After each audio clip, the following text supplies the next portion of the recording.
Hey everyone, welcome back.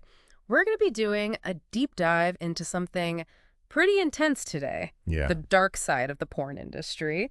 And, we're not going to be shying away from any of the difficult topics or conversations. We're No. really going to get into it. Absolutely. And our guide for all of this Yeah. is actually going to be Lana Rhoades. Oh, interesting. You probably remember her from her yeah. recent YouTube interview with a couple of her friends. Right. And we're going to be looking at a lot of the stuff that she talked about in that interview. Honestly. And really trying to understand what is it like to be in that world? What are some of the things that people go through? Yeah. What are the consequences of it all? Right. What are the kind of hidden realities of this industry that's often presented as very glamorous and full of excitement? Yeah, absolutely. But what is it actually like for the people involved? Exactly. Yeah. So that's kind of our mission today. And one of the things that really struck me about Lana's story is that she talks about being drawn to this world as a teenager. Yeah. Really, drawn in by the glamour of it, and just as a way to escape from her difficult home life. I see. That makes sense. She was dealing with a lot. Her sister was struggling with schizophrenia.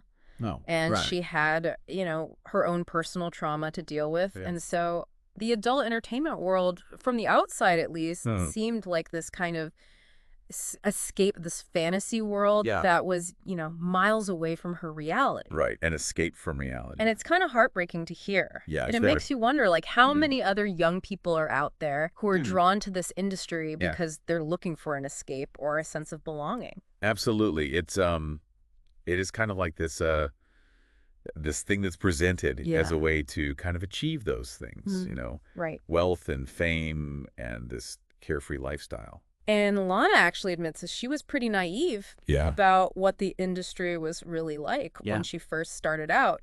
She talks about being kind of surprised by the types of acts that she was expected to perform. That's interesting because it does seem like there's this sort of veil of secrecy around it all, and newcomers are kind of thrown into the deep end and not really prepared. It's almost like there's an unspoken script that they're expected to follow, regardless of their own boundaries or comfort levels. Exactly. And that's a huge issue, right? I mean, that brings us to consent. Yeah.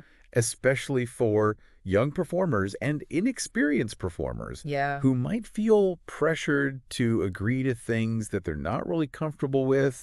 They might not even know how to say no or be afraid of the consequences if they do. Yeah, and one of the other women in the interview actually had a completely different experience. Oh, that's interesting. She was raised in a way where she really understood her boundaries. Yeah. And so she was able to come into the industry with this sense of like, I know what I'm okay with and I know what I'm not okay with. Yeah. And she was able to resist. She was prepared. She was much more prepared than Lana was. And I think that's a really important point. I think it is too. Yeah. Because it shows you that even in these systems that are designed to exploit vulnerability, being prepared and knowing how to advocate for yourself can really make a difference. Absolutely. So it's not just about saying yes or no. Right. It's about feeling empowered to make your own choices freely and not feel forced. Exactly. And I think that... But that's going to be hard, right? It is. In an environment where the power dynamics are so skewed. It's incredibly difficult. Yeah. One of the things that Lana talks about a lot is the role of agents, and how in her experience, a lot of the agents are more concerned with making money than with the well-being of the people that they represent. Right. She talks about feeling this intense pressure to perform more and more extreme acts to meet the demands of her agents and the production companies. So she's getting pressure from both sides. Yeah. Oh. And she even shares some really disturbing stories about being pushed into doing things that were degrading and harmful even after she had set boundaries. Yeah. So it's really a dark picture of how... It's a tough situation to be in. Yeah. Yeah. The power structure in this industry. It really highlights how that power structure can be used to exploit performers. Right. Especially those who are young or new or desperate for work. Yeah. They're the most vulnerable. Absolutely. And it makes you wonder, could the adult entertainment industry even function ethically without agents? That's the question, isn't it? Yeah, because if the agents are always going to prioritize profits over the safety and well-being of the performers, then it seems like their role needs a serious rethink. Yeah, serious rethink. And on top of all of that, Lana is really open about the toll that this work took on her mental health. You know, she talks about battling depression and even having suicidal thoughts. That's heavy. It's a reminder that this kind of work can have severe emotional consequences. Absolutely. And it's not just anecdotal either. Right. There's research that shows the average life expectancy of a porn star is significantly lower than the general population. It's incredibly sobering. It is. And while we can't say for sure that it's directly caused by the industry, there are some potential contributing factors that are pretty scary to think about. You know, things like drug abuse, suicide, the risks of sex trafficking. It's a heavy reality to consider. And even if someone does manage to leave the industry, the stigma often follows them. The stigma is huge. Lana talks about facing harassment and unwanted attention. Even after she left the business, it really makes you think about how society views sex work and how we treat people who have been involved in it. It seems like we have a long way to go in terms of having open and honest conversations about this without judging. Absolutely. Pushing it to the fringes just makes it harder for those who have left to find support and acceptance. And healing. Exactly. And, you know, Lana actually makes this distinction between what she calls gonzo porn and vanilla or ethical porn. Interesting. So what exactly does she mean by those terms? So gonzo porn, as she describes it, is all about aggression. It often features things like rough sex, choking, other acts that can be incredibly degrading. And it's this type of content that really raises concerns about its potential influence on viewers, especially young men. Especially young men, Right. She talks about how the amount of aggression in gonzo porn can actually warp people's perceptions of sex and relationships. It can make violence and disrespect seem normal. And she even shares some instances where she witnessed acts being filmed that would cause lasting physical harm. That's really disturbing. It really blurs the line between what's acceptable and what's clearly abusive. And so ethical porn is meant to be this safer, more respectful alternative that focuses on consent, realistic depictions of sex, and the well-being of the performers. And it's interesting to see how Lana's perspective has evolved. You know, she's not condemning the entire industry. She's actually pushing for a shift towards practices that prioritize consent and ethical treatment. That nuanced perspective is so crucial. Because it moves us beyond that black and white thinking. And opens the door for a more productive conversation about how this industry could be reformed. Right. And one of the things that I thought was really interesting is that she draws this parallel between her experiences in the porn industry and one of her friends' experiences working at Hooters. Oh, wow. And she highlights this shared theme of being treated as a sexual object and the pressure to do things that you don't want to do for money or to keep your job. So she's saying that those same dynamics are at play in both of these environments. Absolutely. It's fascinating. And her friend even shares some pretty uncomfortable stories about being propositioned for sexual favors. Wow. In exchange for money. And it's pretty disturbing. It's a reminder that this kind of pressure is often seen as normal or even just dismissed as like part of the job. Part of the job. In some environments. And it shouldn't be. And it shouldn't be. Absolutely not. Absolutely not. And that's a really powerful point. It's a really powerful point because it shows that these problems aren't just happening in the porn industry. They're actually woven into the fabric of a lot of service and entertainment industries where women's bodies are often exploited for profit. And it makes you think about the larger cultural forces that lead to this objectification and exploitation of women. Exactly. And it's something that we need to address on multiple levels. You know, we need to challenge sexist attitudes and behaviors. hold individuals accountable for harassment and abuse, and create workplaces where women feel safe, respected, and empowered. Absolutely. And it is about that. Yeah. It's about dismantling those power structures that perpetuate inequality and building a culture where everyone is treated with dignity and respect. Absolutely. Regardless of their gender or the work that they do. Exactly. And amidst all of the darkness and trauma that we've been talking about, Lana's story also offers this glimmer of hope.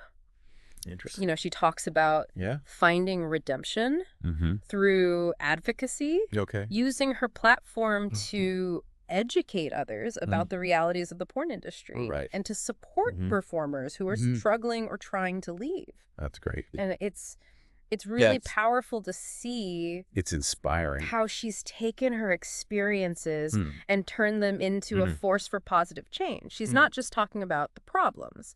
She's taking action. She's taking action. Yeah. She's actually working to help other performers and advocate for a more ethical approach to adult entertainment. And you can see her strength and resilience shining through in that. Absolutely. And it shows that even in an industry that is as complex and often as problematic as this one individual's can make a difference and push for a more just and equitable environment.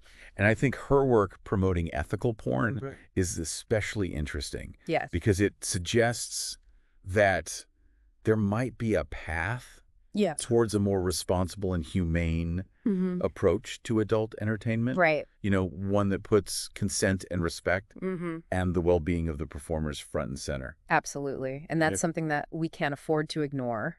Right. We can't just pretend that the exploitation and the harm don't matter. Exactly. And one of the things that Lana talks about is how much she wishes that she had more guidance and information when she first entered the industry. She says that not knowing what to expect made her more vulnerable to exploitation. Of course it does. And that really points to the need for better sex education. Better sex education. Yes. Yeah. Something that goes beyond just the basics of biology and reproduction. Right. We need to equip young people with the knowledge and the critical thinking skills that they need to make informed choices about their sexual health and well-being. Absolutely. And that includes understanding the potential risks and consequences of getting involved in the sex industry. Exactly. And we also need to make sure that there are resources available for people who are currently working in the industry or who are trying to get out, you know, organizations that provide support and counseling and legal guidance can be lifelines for people who are trying to escape exploitative situations and rebuild their lives. Absolutely. And, you know. So if we want to create a safer and more ethical adult entertainment industry, we need a multi-pronged approach. Right. We need to address the systemic factors that contribute to exploitation, like the power imbalances between performers and producers, the pressure to perform increasingly extreme acts, and the lack of regulations and protections for workers. Exactly. And we can't forget about the stigma and shame that surrounds sex work. Yeah. You know, these are often... Those are the very things that prevent people from speaking out. Right. That he can handle. Yeah, absolutely. And like, at the end of the day, creating a more just and equitable porn industry is about recognizing that everyone involved deserves to be treated with basic human dignity and respect. Absolutely. And we need to work towards a future where exploitation and harm are simply not tolerated. Yes. Yeah. And Lana's journey is such a powerful reminder that even in the darkest of industries, there's always hope for change. There is. For redemption and for the possibility of a brighter future. Of a brighter future. And her willingness to share her story, both the good and the bad, is really a gift to all of us. It is. It invites us to have a more nuanced and compassionate conversation about the complexities of the adult entertainment industry. And it encourages us to work together to create a world where everyone is treated with dignity and respect. Exactly. So this deep dive. This deep dive into the dark side of pornography has definitely been a journey. It's challenged us to face some uncomfortable truths, to grapple with ethical dilemmas, and to re-examine our own perceptions and judgments. And while there may not be easy answers, Lana's story really highlights the importance of open dialogue, critical thinking, and a commitment to creating a more just and equitable world for everyone. Even in those industries that operate on the fringes of society. On the fringes of society. And we hope that this deep dive has sparked some curiosity in you. So that it's left you with more questions than answers, and that it's ignited a desire to learn more, have meaningful conversations, and advocate for positive change. Advocate for positive change. And remember, knowledge is power. Knowledge is power. The more we understand about the world around us, the better equipped we are to make informed choices, challenge injustice, and create a brighter future for all. For all. So thank you for joining us. Thanks for listening, everybody. On this journey. Until next time. Keep asking questions. Keep asking questions. Keep learning. And keep those critical thinking gears turning. Absolutely. You know, it's interesting how this whole conversation about ethical porn connects back to that statistic we talked about earlier. You know, the average life expectancy of a porn star being only 37 years. Yeah. It's shocking. It makes you think, like, could a shift towards ethical practices actually improve the well-being and the lifespan of the people working in the industry?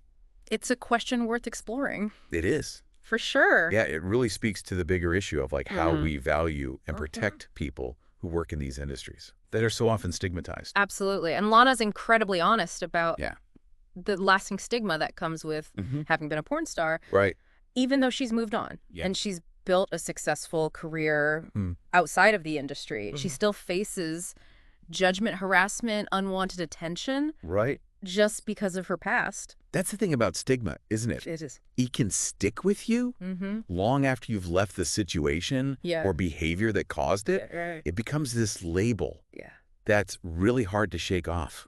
It is. No matter how much you've grown or changed.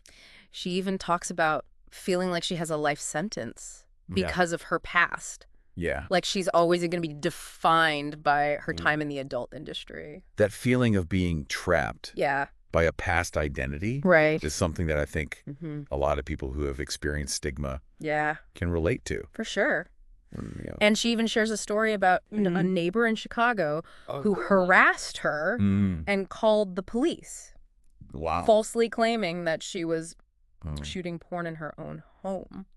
And this is, even though she was married and trying to build a life outside of the industry. So she was completely removed from that. Totally. And still being judged. Right. And harassed. It's awful. It's awful. And it just shows how stigma can have these real world consequences. It can impact your safety, your relationships. Everything. Your well-being. It's clear that the way society views sex work and the people who participate in it needs to change. It does. We need to create a culture that's more understanding. More understanding. And compassionate. More compassionate. Not so quick to judge. Absolutely.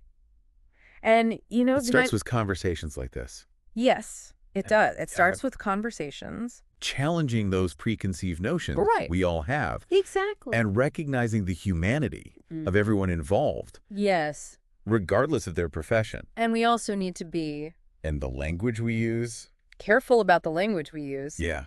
Lana mentions how term porn star, even though she used it herself earlier in her career, now feels hurtful and dehumanizing to her. That's interesting how language evolves. It does. Right. Terms that might have been okay in the past can become harmful and stigmatizing over time. Absolutely. And it's a good reminder that words have power. Words do have power. And we should choose them carefully. We should use terms that respect people's dignity and acknowledge their ability to make their own choices. Exactly. And Lana makes another interesting observation about how certain acts are portrayed in porn and how that can influence people's expectations in real-life relationships. This is a big one. It is. Yeah. And she specifically talks about how choking is often shown in gonzo porn as this way to increase pleasure. Okay. And this can lead to misunderstandings and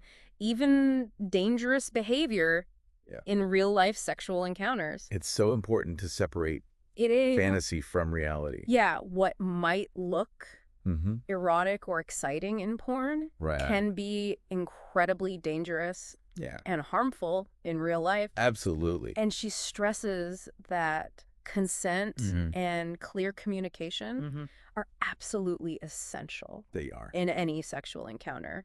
Assuming that someone enjoys being choked just because you saw it in porn can have serious consequences. And that's where media literacy comes in. Media literacy and critical thinking. Being able to tell the difference between fantasy and reality and understanding that what you see in porn isn't necessarily a reflection of healthy or safe sexual practices. Exactly. We need to talk openly and honestly about these issues. We do. Especially with young people. Especially with young girls. So they can develop healthy attitudes towards sex and relationships. Absolutely. Education is key. It is. Giving people the knowledge and the critical thinking skills to navigate the complexities of sexuality and how it's portrayed in the media that's so essential for healthy relationships and preventing harm. And one of the recurring themes in this whole deep dive is that the porn industry desperately needs a major overhaul. Lana argues that the current power structure with agents and producers focused on profit over the well-being of the performers is inherently exploitative. It raises some really tough questions, right? It does. Like, can an industry that's built on the commodification of sex ever be truly ethical? And what would real meaningful reform even look like? And Lana even suggests this radical idea. What's that? Of getting rid of agents altogether. Wow. She says that they often act as gatekeepers, using their power to manipulate and pressure performers into doing things that they're not comfortable with. That's a bold idea. It is. You know, it really challenges the way the industry has always worked. Right. And it forces us to think about alternative models. It's a complex issue. It is. With no easy answers. There aren't any easy answers. But one thing is for sure. Yeah. We need to move past simple moral judgments. And really engage with the complexities of the porn industry. We have to acknowledge both the potential for harm and the agency. And the agency of the people involved. Of the people involved. It means having open and honest conversation. Open and honest conversation. Listening to the stories of those who have been hurt. Right. And pushing for policies that prioritize consent, safety, and the well-being of everyone involved. It's about challenging the stigma surrounding sex work. It is. And creating a culture that's more understanding, more compassionate. And less judgmental. Absolutely. It's about recognizing that sex work is work. Sex work is work. And people who do it deserve the same rights, protections, and respect. The same respect as workers in any other industry. And Lana's experience is specific to the porn industry, but she draws some really insightful parallels to other industries where women are often objectified and pressured into unwanted sexual acts. Her friend's experience at Hooters. Working at Hooters is a perfect example. She talks about feeling like a sex object and facing constant pressure to flirt with customers, revealing clothing, and even put up with propositions for sexual favors in exchange for money. It reminds you that these issues aren't just happening in the porn industry. They're woven into the fabric of a lot of service and entertainment industry. Where women's bodies are often exploited for profit. And this parallel really shows just how widespread this problem is. Yeah. And it challenges us to think about it does. Those larger cultural forces. Those larger cultural forces that lead to the objectification and exploitation of women. The objectification and the exploitation. And clearly we need to address these issues on multiple levels. Yeah. We need to challenge sexist attitudes and behaviors. Sexist attitudes and behavior. Hold individuals accountable. Hold individuals accountable. For harassment and abuse. For harassment and abuse. And create workplaces where women feel safe, respected, and empowered. Absolutely. And it is about that. Dismantling the power structures that perpetuate inequality. And building a culture where everyone is treated with dignity and respect. With dignity and respect. Regardless of their gender. Regardless of their gender. Or the work that they do. And, amidst all the darkness of the trauma, Lana's story also offers a glimmer of hope. A glimmer of hope. She talks about finding redemption. Through advocacy. Using her platform to educate others about the realities of the porn industry and to support performers who are struggling or trying to leave. This transformation from participant it's powerful to advocate is so powerful. It is. It's such a great example of how people can turn their pain into something positive. She's basically reclaiming her narrative.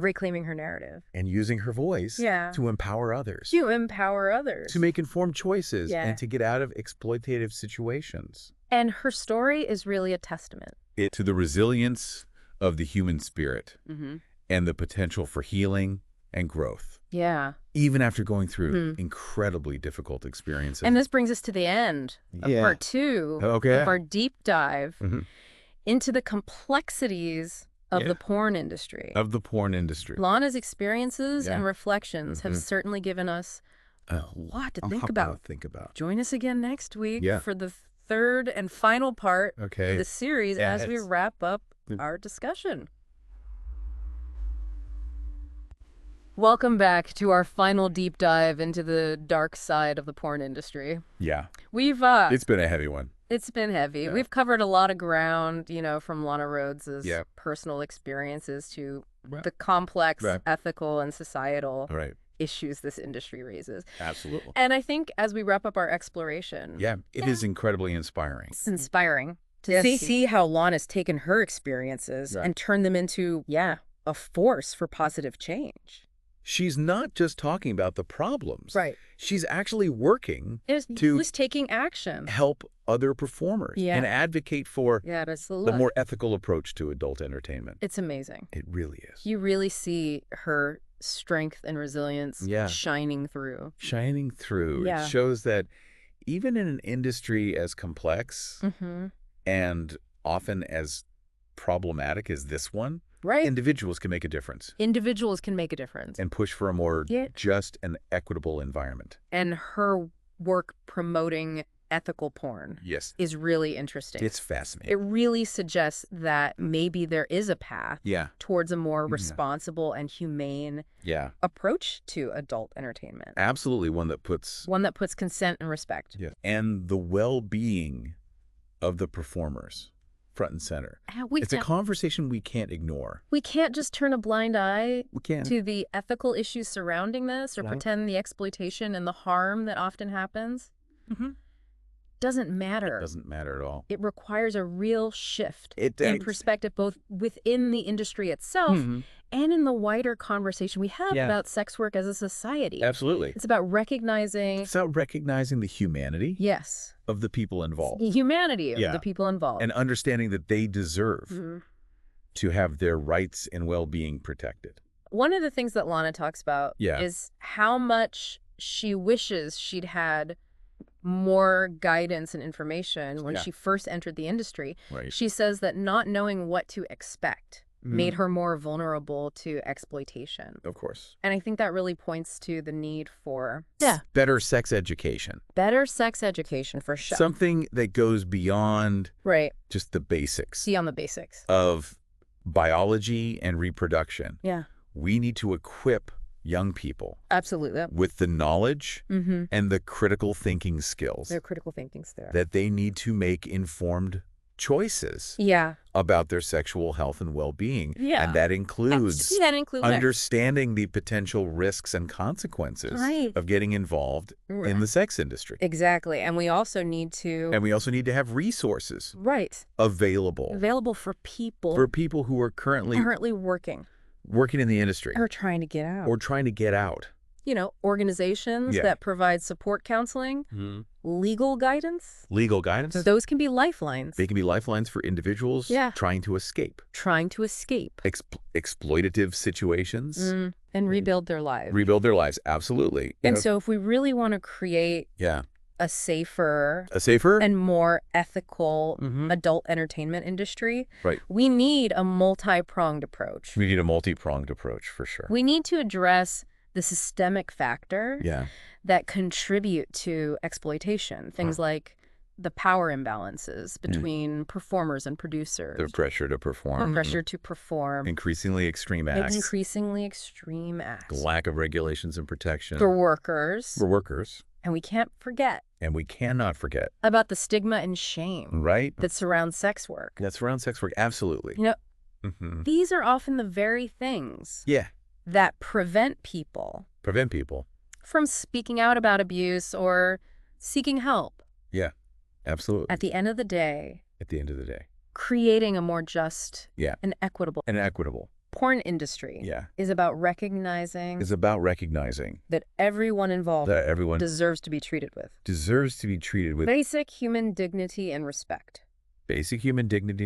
Absolutely. We need to work towards a future where exploitation and harm is simply not tolerated. And Lana's journey is such a powerful reminder. That even in the darkest of industries, there's always hope for change. For redemption. And for the possibility of a brighter future. And her willingness to share her story. Both the good and the bad. Is a gift to all of us. It is. It invites us. To have a more nuanced and compassionate conversation. About the complexities of the adult entertainment industry. And it encourages us. To work together. To create a world. Where everyone is treated with dignity and respect. And I think this deep dive into the dark side of pornography. Has definitely been a journey. It has. It's challenged us to face. Some uncomfortable truths. To grapple with ethical dilemmas. And to re-examine their own perceptions. And judgments. And while there may not be easy answers, Lana's story really highlights the importance of open dialogue, critical thinking, and a commitment to creating a more just and equitable world. For everyone. Even in those industries. That operate on the fringes of society. And we hope this deep dive has sparked some curiosity in you. That it's left you with. More questions than answers. And that it's ignited a desire to learn more. Have meaningful conversations. Have those meaningful conversations. And advocate for positive change. Remember, knowledge is power. Knowledge is power. The more we understand. About the world around us. The better equipped we are. To make informed choices. Challenge injustice. And create a brighter future. For all. So thank you. For joining us on this journey. Until next time. Keep asking questions. Keep asking those questions. Keep learning. Keep learning. And keep those critical thinking gears turning. Absolutely.